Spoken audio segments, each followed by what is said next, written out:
Folktale Manipur bu tabiriba khwai pumnamakpu ehanba maktada ehakni koknona khuramjari. Channel asida nungairaba phunga wari macha paurongna chingba kaya ama puzarake. Amadi mayamna nuksibiduna channel asibu like, subscribe amadi share tawbasu kawbidanaba haizari.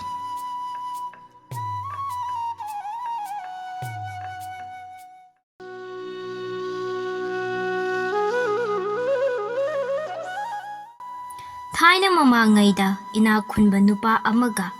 lairaba nupa amaga marup sanarami. Makhoi ani asi angang oringay hauna luna chana tinarakpadagi chawraklaba mayum makay panduna macha masu layraklaba phawbada marup sanaduna itaw kaunarami. Ina khunba nupa asidi angang oringay mama mapagi maralna awat apa laytana yamna nungay ni hawri. Machasu nupa amagkakta poi. Mahaki sinpamdi hidingga lalon bani. Mahak ng kunggang amadagi kunggang amada. Laybak amada pochay putok pusin tawduna sel tan badagi mahakti. Nungay na awat apa laytana inakunba mi ama oyduna pali. Laira banupa asidi, hana na laira na hawrakpani, machaga mayampokpani, mapanggan na sunomdo na honaba asida, machasing asi, mabuktan na pisaba ngamdari. Laira banupa asi, makut masadi, yam na hay, mahak na kali, ay na sunomba asinat, ichasing asi, mabuktan na pisaba ngamdari. Aduna, ay, wana saba yaba pot pumnamak saraki. Aduga, madu itaw inakunba na hidingga lalon ba chatpa asida. Ay ki pochay sing ado, pudo na yolhalaga sel talaki. Asum na kalado na mahak na mataw inakunba gi manakta chatlambi. Inakunba nupa asina mataw layra balak pa ubada haraw na kausindo na paminarami. Aduga hayrai. Itaw na aigi inakta lakpabu kari hainingba laybagi. Mataw inakunbagi wa tabada layraba nupa asina kumlai. Itaw, ayna itaw ginakta lakjaribasi. Ayna kan na sunomba asinati. Ichasing asibu mabuktanhan bangamdari. Aduna, ayna wana saba yaba pot saraga madu. Itaw na hidingga lalon ba chatpa asida pudo na yolaga sel kara phangba ngambra yengi khanduna itaw gatana ba lakjariban asumna mataw lairaba na hayrakpa asida ina khunba nupa asina hayre yai ni itaw na chatning labadi ngasi tarani asida itaw na sabang ngamba potsing ado saru aisu handakti chatlukigi aduga mathangi khongchatta dawga aiga chatminnasi asumna hainaduna lairaba nupa ado mayumda halakli lairaba nupa asina mayum yoraklaba matamda mahakna mataw inakhunbagi manakta chatluba aduga matawga sanarakpa warising ado magi nupida tamli adudagi mahakna hingkholgi wa khara yanduna payasiraga payana saba yaba thumo polang kapol phingairuk miruk yendai lubak lukmai asina chingba phajaba potsing sari asumna saraba matungda numit tarani suraktuna lairaba nupa asina acha athak phirol kharaga loinaraga payana saba potsing ado puduna mataw inakhunbagi mayumda lakli mataw inakhunba adusu mayumda halaktuna amuk chatnaba sem saduna layramli adudagidi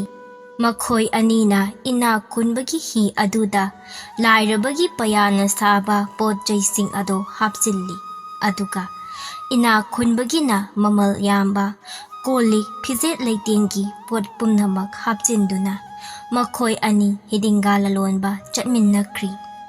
makhoi anina asum lakpana mamay thangda laybak ama yawri maduda ꯂꯨ ꯅꯥꯜꯂꯕ ꯐꯖꯔꯕ ꯍꯤꯗꯦꯡ ꯇꯥꯐꯝ ꯑꯃ ꯊꯦꯡꯅꯔꯤ꯫ ꯃꯈꯣꯏ ꯑꯅꯤꯅ ꯃꯐꯝ ꯑꯁꯤ ꯑꯆꯝꯕ ꯍꯤꯗꯦꯡ ꯇꯥꯐꯝ ꯃꯥꯟꯗꯦ, ꯉꯥꯏꯍꯥꯛꯇꯪ ꯄꯣꯊꯥꯈꯤꯁꯤ ꯍꯥꯏꯅꯗꯨꯅ ꯍꯤ ꯑꯗꯨ ꯂꯩꯔꯥꯏꯗ ꯍꯣꯟꯖꯤꯜꯂꯒ ꯃꯈꯣꯏ ꯑꯅꯤ ꯍꯤꯗꯒꯤ ꯀꯨꯝꯊꯔꯒ ꯇꯣꯔꯕꯥꯟꯗ ꯐꯝꯗꯨꯅ ꯂꯩꯔꯤ꯫ ꯉꯥꯏꯍꯥꯛ ꯂꯩꯔꯒ ꯅꯤꯡꯊꯧꯒꯤ ꯃꯆꯥꯅꯨꯄꯤ ꯑꯃ ꯃꯃꯥꯟꯅꯕꯤ ꯑꯃꯒ ꯇꯨꯔꯦꯜꯗ ꯏꯁꯤꯡ ꯁꯣꯛꯄ ꯀꯨꯝꯊꯔꯛꯏ꯫ ꯃꯗꯨ ꯍꯤꯗ ꯌꯥꯎꯔꯤꯕ ꯄꯌꯥꯅ ꯁꯥꯕ ꯄꯣꯠꯆꯩꯁꯤꯡ ꯑꯗꯨ ꯎꯕꯗ ꯅꯤꯡꯊꯧꯒꯤ ꯃꯆꯥꯅꯨꯄꯤ ꯑꯁꯤ ꯌꯥꯝꯅ ꯄꯥꯝꯂꯤ꯫ ꯑꯗꯨꯅ ꯃꯍꯥꯛꯅ ꯇꯣꯔꯕꯥꯟꯗ ꯐꯝꯂꯤꯕ ꯅꯨꯄꯥ ꯑꯅꯤ ꯑꯗꯨꯗ ꯄꯣꯠꯆꯩꯁꯤꯡ ꯑꯁꯤ ꯌꯣꯟꯕꯤꯕ꯭ꯔꯥ, ꯂꯩꯕ ꯌꯥꯒꯗ꯭ꯔꯥ ꯍꯥꯏꯅ ꯍꯪꯂꯝꯃꯤ꯫ ꯅꯤꯡꯊꯧꯒꯤ ꯃꯆꯥꯅꯨꯄꯤꯒꯤ ꯋꯥꯁꯤ ꯇꯥꯕꯗ ꯃꯈꯣꯏ ꯑꯅꯤꯅ ꯈꯨꯝꯂꯛꯏ, "ꯏꯕꯦꯝꯃ, ꯑꯩꯈꯣꯏ ꯍꯤꯗꯤꯡꯒꯥ ꯂꯂꯣꯟꯕ ꯂꯥꯛꯆꯕꯅꯤ, ꯑꯄꯥꯝꯕ ꯌꯥꯎꯕꯤꯔꯒꯗꯤ ꯂꯩꯕꯤꯌꯨ ꯌꯥꯖꯒꯅꯤ"꯫ ꯃꯈꯣꯏ ꯑꯅꯤꯒꯤ ꯋꯥꯁꯤ ꯇꯥꯔꯒ ꯅꯤꯡꯊꯧꯒꯤ ꯃꯆꯥꯅꯨꯄꯤꯅ ꯍꯤꯅꯨꯡꯗ ꯂꯩꯔꯤꯕ ꯄꯌꯥꯅ ꯁꯥꯕ ꯄꯣꯠꯁꯤꯡ ꯑꯗꯨ "ꯄꯨꯈꯠꯄꯤꯔꯛꯎ, ꯂꯩꯖꯒꯦ" ꯍꯥꯏꯔꯛꯂꯝꯃꯤ꯫ ꯂꯥꯏꯔꯕ ꯅꯨꯄꯥ ꯑꯁꯤꯅ ꯍꯔꯥꯎ ꯍꯔꯥꯎ ꯀꯨꯝꯊꯗꯨꯅ ꯍꯤꯗꯒꯤ ꯃꯥꯒꯤ ꯄꯣꯠꯆꯩꯁꯤꯡ ꯑꯗꯨ ꯂꯧꯈꯠꯂꯦ꯫ ꯑꯗꯨꯗꯒꯤ ꯅꯤꯡꯊꯧꯒꯤ ꯃꯆꯥꯅꯨꯄꯤ ꯑꯁꯤꯅ ꯄꯣꯠꯁꯤꯡ ꯑꯁꯤꯒꯤ ꯃꯃꯜ ꯀꯌꯥꯅꯣ ꯍꯥꯏꯅ ꯍꯪꯂꯝꯃꯤ꯫ ꯂꯥꯏꯔꯕ ꯅꯨꯄꯥ ꯑꯁꯤꯅ "ꯃꯃꯜ ꯅꯥꯏꯖꯗꯦ" ꯍꯥꯏꯅ ꯈꯨꯝꯂꯛꯄꯗꯒꯤ ꯅꯤꯡꯊꯧꯒꯤ ꯃꯆꯥꯅꯨꯄꯤ ꯑꯁꯤꯅ ꯁꯤꯔꯤꯕ ꯇꯟꯐꯥ ꯈꯨꯗꯣꯞ ꯑꯗꯨ ꯂꯧꯊꯣꯛꯂꯛꯂꯒ ꯃꯁꯤꯅ ꯃꯃꯜ ꯑꯣꯏꯅꯔꯁꯤ ꯍꯥꯏꯅ ꯄꯤꯔꯝꯃꯤ꯫ ꯑꯗꯨꯒ ꯃꯍꯥꯛꯅ ꯍꯥꯏꯔꯛꯏ, "ꯄꯣꯠꯁꯤꯡ ꯑꯁꯤ ꯇꯥꯗꯅ ꯁꯥꯕ ꯑꯣꯏꯕꯤꯔꯒꯗꯤ ꯀꯣꯅꯨꯡꯗ ꯂꯩꯔꯒ ꯑꯩꯈꯣꯏꯅ ꯑꯄꯥꯝꯕ ꯄꯣꯠ ꯈꯔꯒ ꯁꯥꯕꯤꯈꯣ, ꯃꯃꯜ ꯃꯇꯤꯛ ꯆꯥꯅ ꯀꯠꯆꯒꯦ"꯫ ꯅꯤꯡꯊꯧꯒꯤ ꯃꯆꯥꯅꯨꯄꯤꯒꯤ ꯋꯥꯁꯤ ꯂꯥꯏꯔꯕꯅ ꯌꯥꯅꯤꯡꯂꯤ꯫ ꯃꯍꯥꯛꯅ ꯈꯜꯂꯤ, "ꯑꯩ ꯀꯣꯅꯨꯡꯗ ꯂꯩꯔꯒ ꯄꯣꯠ ꯆꯩ ꯁꯥꯗꯨꯅ ꯇꯥꯟꯕ ꯌꯥꯕ ꯁꯦꯜ ꯇꯥꯜꯂꯒꯦ"꯫ ꯑꯁꯨꯝꯅ ꯈꯜꯂꯗꯨꯅ ꯃꯍꯥꯛꯅ ꯃꯇꯥꯎ ꯏꯅꯥꯛ ꯈꯨꯟꯕꯗ ꯍꯥꯏꯔꯛꯏ, "ꯏꯇꯥꯎ, ꯑꯩ ꯀꯣꯅꯨꯡꯗ ꯂꯩꯔꯒ ꯁꯦꯜ ꯈꯔ ꯇꯥꯜꯍꯧꯈꯤꯒꯦ꯫ ꯏꯇꯥꯎꯅ ꯏꯇꯥꯎꯒꯤ ꯄꯣꯠꯆꯩꯁꯤꯡ ꯑꯁꯤ ꯌꯣꯟꯕ ꯂꯣꯏꯔꯒ ꯌꯨꯝꯗ ꯍꯟꯕ ꯃꯇꯝꯗ ꯅꯆꯜ ꯂꯥꯏꯔꯕꯤꯗ ꯇꯝꯐꯥ ꯈꯨꯗꯣꯞ ꯑꯁꯤ ꯈꯔ ꯄꯤꯕꯤꯔꯝꯃꯨ"꯫ ꯏꯅꯥꯛ ꯈꯨꯟꯕ ꯅꯨꯄꯥ ꯑꯁꯤꯅ ꯈꯨꯝꯂꯛꯏ, "ꯐꯔꯦ ꯐꯔꯦ ꯏꯇꯥꯎ, ꯑꯩꯅ ꯌꯨꯝꯗ ꯍꯟꯕ ꯃꯇꯝꯗ ꯏꯆꯜ ꯅꯨꯄꯤꯗ ꯄꯤꯔꯒꯦ"꯫ ꯑꯁꯨꯝꯅ ꯃꯍꯥꯛꯅ ꯇꯝꯐꯥ ꯈꯨꯗꯣꯞ ꯑꯗꯨ ꯄꯨꯔꯒ ꯆꯠꯈ꯭ꯔꯦ꯫ ꯑꯗꯨꯒ ꯂꯥꯏꯔꯕ ꯅꯨꯄꯥ ꯑꯁꯤꯅ ꯀꯣꯅꯨꯡꯗ ꯂꯩꯍꯧꯔꯤ꯫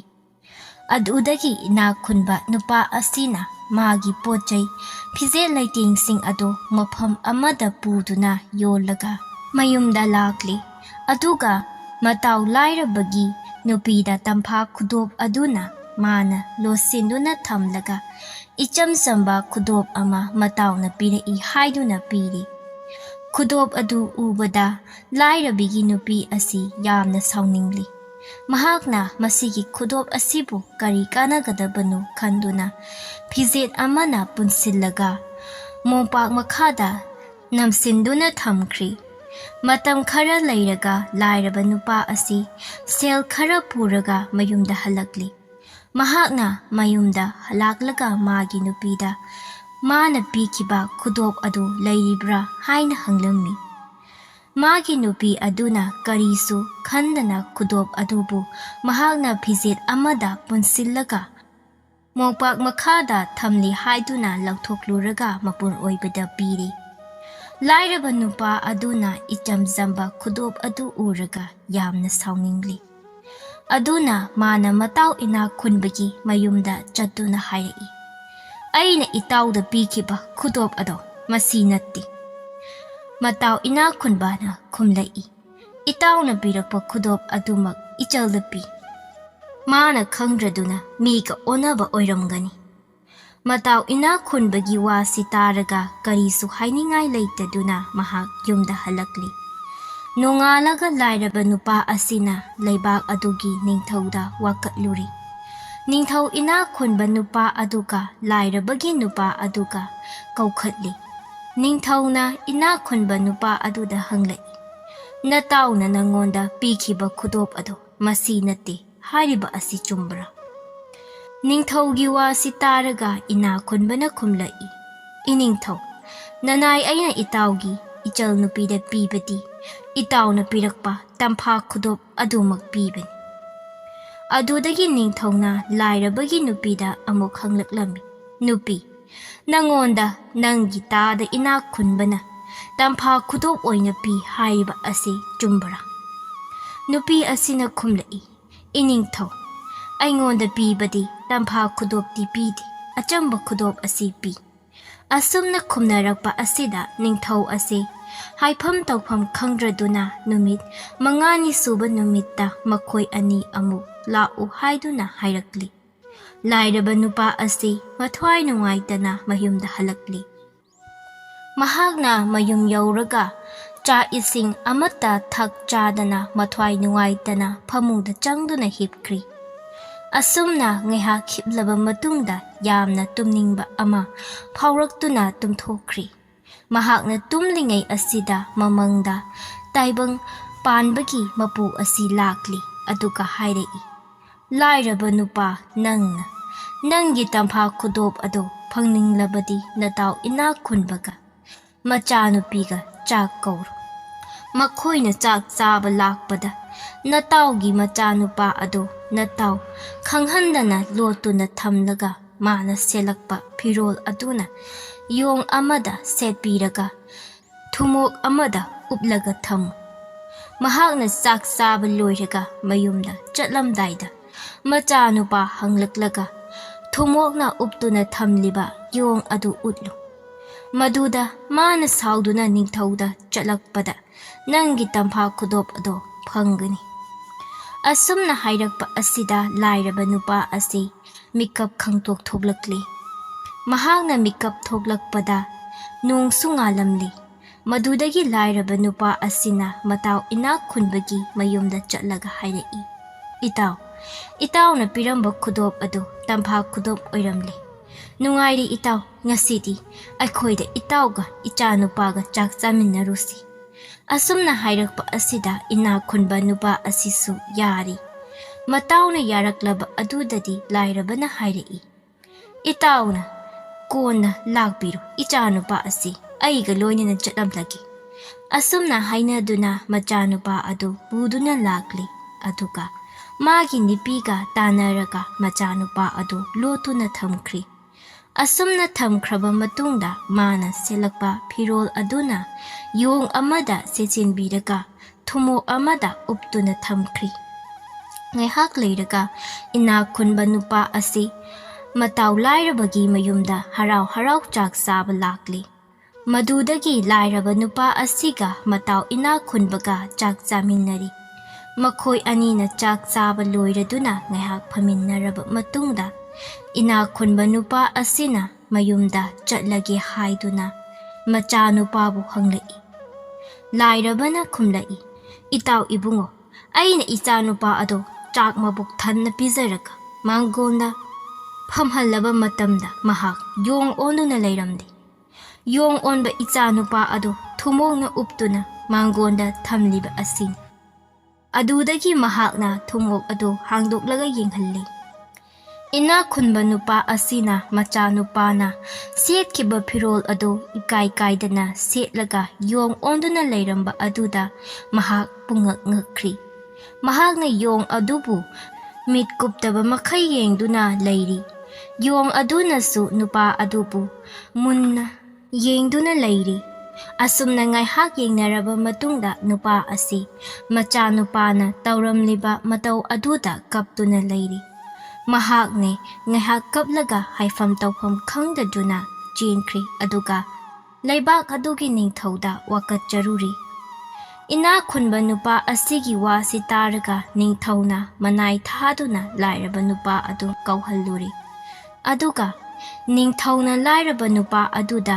hangbada lairabana sauningduna laman khumbani haina khumlaklami lairabagi wa asida lausing singban ningthau asina wakhal ngehak tawraga ina khunba nupa aduda yenglaga hairei ina khunba nupa nahaki naraibakta tambani nangna natau lairabagi tampha khudop ado nangna paibada achamba khudop ꯑꯣꯟꯕꯒꯨꯝ ꯅꯪꯒꯤ ꯅꯆꯥꯅꯨꯄꯥ ꯑꯗꯨꯁꯨ ꯅꯇꯥꯎ ꯂꯥꯏꯔꯕꯅ ꯄꯥꯏꯕꯗ ꯌꯣꯡ ꯑꯣꯟꯕꯅꯤ꯫ ꯅꯪꯅ ꯅꯪꯒꯤ ꯅꯆꯥꯅꯨꯄꯥꯕꯨ ꯑꯃꯨꯛ ꯐꯪꯅꯤꯡꯂꯕꯗꯤ ꯅꯇꯥꯎ ꯂꯥꯏꯔꯕꯒꯤ ꯑꯆꯝꯕ ꯈꯨꯗꯣꯞ ꯑꯗꯨ ꯑꯁꯦꯡꯕ ꯇꯝꯐꯥ ꯈꯨꯗꯣꯞ ꯑꯣꯟꯅꯕ ꯂꯥꯏ ꯅꯤꯡꯉꯨꯆꯣ꯫ ꯅꯤꯡꯊꯧꯒꯤ ꯋꯥꯗꯨ ꯇꯥꯕꯗ ꯏꯅꯥꯛ ꯈꯨꯟꯕ ꯅꯨꯄꯥ ꯑꯗꯨ ꯋꯥ ꯃꯆꯦꯠ ꯑꯃꯠꯇ ꯉꯥꯡꯂꯝꯗꯅ ꯃꯌꯨꯝꯗ ꯂꯥꯛꯂꯤ꯫ ꯃꯍꯥꯛ ꯑꯍꯤꯡ ꯅꯣꯡꯌꯥꯏꯗ ꯋꯥꯈꯜ ꯇꯧꯔꯝꯃꯤ꯫ ꯅꯣꯡꯉꯥꯜꯂꯒ ꯃꯍꯥꯛꯅ ꯂꯣꯠꯇꯨꯅ ꯊꯝꯂꯤꯕ ꯃꯇꯥꯎ ꯂꯥꯏꯔꯕꯒꯤ ꯇꯝꯐꯥ ꯈꯨꯗꯣꯞ ꯑꯗꯨ ꯄꯨꯗꯨꯅ ꯅꯤꯡꯊꯧꯗ ꯀꯠꯂꯨꯔꯤ꯫ ꯅꯤꯡꯊꯧꯅ ꯃꯅꯥꯏ ꯊꯥꯗꯨꯅ ꯂꯥꯏꯔꯕ ꯅꯨꯄꯥ ꯑꯗꯨ ꯀꯧꯍꯜꯂꯨꯔꯤ꯫ ꯑꯗꯨꯒ ꯅꯤꯡꯊꯧꯅ ꯂꯥꯏꯔꯕ ꯅꯨꯄꯥ ꯑꯗꯨꯗ ꯍꯥꯏꯔꯛꯏ, ꯂꯥꯏꯔꯕ ꯅꯨꯄꯥ, ꯈꯨꯗꯣꯞ ꯑꯁꯤ ꯅꯪꯒꯤ ꯃꯥꯡꯈꯤꯕ ꯈꯨꯗꯣꯞ ꯑꯗꯨ ꯃꯥꯟꯕ꯭ꯔꯥ ꯌꯦꯡꯉꯨ꯫ ꯑꯁꯨꯝꯅ ꯅꯤꯡꯊꯧꯅ ꯍꯥꯏꯔꯛꯄ ꯑꯁꯤꯗ ꯂꯥꯏꯔꯕꯅ ꯌꯦꯡꯂꯨꯕ ꯃꯇꯝꯗꯗꯤ ꯃꯥꯒꯤ ꯇꯝꯐꯥ ꯈꯨꯗꯣꯞ ꯑꯗꯨ ꯑꯣꯏꯔꯝꯂꯤ꯫ ꯂꯥꯏꯔꯕꯅ ꯈꯨꯝꯂꯛꯏ, ꯃꯥꯅꯤ ꯏꯅꯤꯡꯊꯧ, ꯑꯩꯒꯤ ꯈꯨꯗꯣꯞ ꯑꯗꯨꯃꯛꯅꯤ꯫ ꯑꯗꯨꯗꯒꯤꯗꯤ ꯅꯤꯡꯊꯧꯅ ꯑꯃꯨꯛ ꯍꯥꯏꯔꯛꯏ, ꯂꯥꯏꯔꯕ, ꯅꯪꯒꯤ ꯇꯝꯐꯥ ꯈꯨꯗꯣꯞ ꯐꯪꯂꯕꯅꯤꯅ ꯅꯇꯥꯎ ꯏꯅꯥꯛ ꯈꯨꯟꯕꯒꯤ ꯃꯆꯥꯅꯨꯄꯥꯅ ꯌꯣꯡ ꯑꯣꯜꯂꯤꯕ ꯑꯗꯨ ꯃꯤ ꯑꯣꯟꯅꯕ ꯂꯥꯏ ꯅꯤꯡꯉꯨꯆꯣ꯫ ꯅꯤꯡꯊꯧꯒꯤ ꯌꯥꯊꯪ ꯐꯪꯕꯗ ꯂꯥꯏꯔꯕ ꯅꯨꯄꯥ ꯑꯁꯤꯅ ꯃꯌꯨꯝꯗ ꯂꯥꯛꯂꯤ꯫ ꯑꯗꯨꯒ ꯌꯣꯡꯗ ꯁꯦꯠꯂꯤꯕ ꯐꯤꯔꯣꯜꯁꯤꯡ ꯑꯗꯨ ꯂꯧꯊꯣꯛꯂꯒ ꯂꯣꯠꯇꯨꯅ ꯊꯝꯂꯤꯕ ꯏꯅꯥꯛ ꯈꯨꯟꯕꯒꯤ ꯃꯆꯥꯅꯨꯄꯥꯗ ꯑꯃꯨꯛ ꯁꯦꯠꯆꯤꯟꯕꯤꯔꯒ ꯅꯤꯡꯊꯧꯒꯤ ꯃꯅꯥꯛ ꯇꯥꯅ ꯄꯨꯔꯛꯇꯨꯅ ꯅꯤꯡꯊꯧꯗ ꯄꯤꯔꯔꯤ꯫ ꯏꯅꯥꯛ ꯈꯨꯟꯕ ꯅꯨꯄꯥ ꯑꯗꯨ ꯃꯆꯥꯅꯨꯄꯥ ꯎꯕꯗ ꯍꯔꯥꯎꯔꯤ꯫ ꯑꯗꯨꯗꯒꯤꯗꯤ ꯂꯥꯏꯔꯕ ꯅꯨꯄꯥ ꯑꯗꯨꯅ ꯃꯥꯒꯤ ꯑꯁꯦꯡꯕ ꯇꯝꯐꯥ ꯈꯨꯗꯣꯞ ꯑꯗꯨ ꯄꯨꯗꯨꯅ ꯃꯌꯨꯝꯗ ꯍꯟꯈ꯭ꯔꯤ꯫ ꯑꯗꯨꯒ ꯏꯅꯥꯛ ꯈꯨꯟꯕ ꯅꯨꯄꯥ ꯑꯗꯨꯅ ꯃꯆꯥꯅꯨꯄꯥ ꯑꯗꯨ ꯄꯨꯗꯨꯅ ꯃꯍꯥꯛꯁꯨ ꯃꯌꯨꯝꯗ ꯍꯟꯈ꯭ꯔꯤ꯫ ꯑꯁꯨꯝ ꯇꯧꯗꯨꯅ ꯂꯥꯏꯔꯕ ꯅꯨꯄꯥ ꯑꯁꯤ ꯇꯝꯐꯥ ꯈꯨꯗꯣꯞ ꯑꯗꯨꯅ ꯊꯣꯛꯍꯟꯅꯤꯡꯕ ꯊꯣꯛꯍꯟꯗꯨꯅ ꯆꯥꯕ ꯊꯛꯄ ꯁꯦꯠꯄ ꯈꯨꯗꯤꯡꯃꯛ ꯃꯅꯤꯡ ꯊꯨꯡꯅ ꯄꯥꯜꯂꯛꯂꯤ꯫ ꯑꯁꯨꯝꯅ ꯄꯥꯜꯂꯛꯄꯅ ꯃꯃꯩ ꯊꯪꯗꯗꯤ ꯃꯍꯥꯛ ꯑꯁꯤ ꯏꯅꯥꯛ ꯈꯨꯟꯕ ꯃꯤ ꯑꯃ ꯑꯣꯏꯅ ꯃꯤꯅ ꯏꯀꯥꯏ ꯈꯨꯝꯅꯈꯤ꯫ ꯑꯗꯨꯒ ꯏꯅꯥꯛ ꯈꯨꯟꯕ ꯅꯨꯄꯥ ꯑꯗꯨꯅ ꯃꯕꯨꯛ ꯐꯠꯇꯕꯗꯒꯤ ꯅꯣꯡꯃ ꯅꯣꯡꯃꯒꯤ ꯅꯪꯊꯔꯛꯄꯅ ꯂꯥꯏꯔꯕ ꯃꯤ ꯑꯃ ꯑꯣꯏꯔꯛꯂꯤ꯫ ꯃꯃꯩ ꯊꯪꯗꯗꯤ ꯃꯁꯥ ꯐꯥꯎꯕ ꯅꯥꯔꯛꯇꯨꯅ ꯃꯄꯨꯟꯁꯤ ꯆꯨꯞꯄ ꯋꯥꯅ ꯂꯦꯟꯈꯤ꯫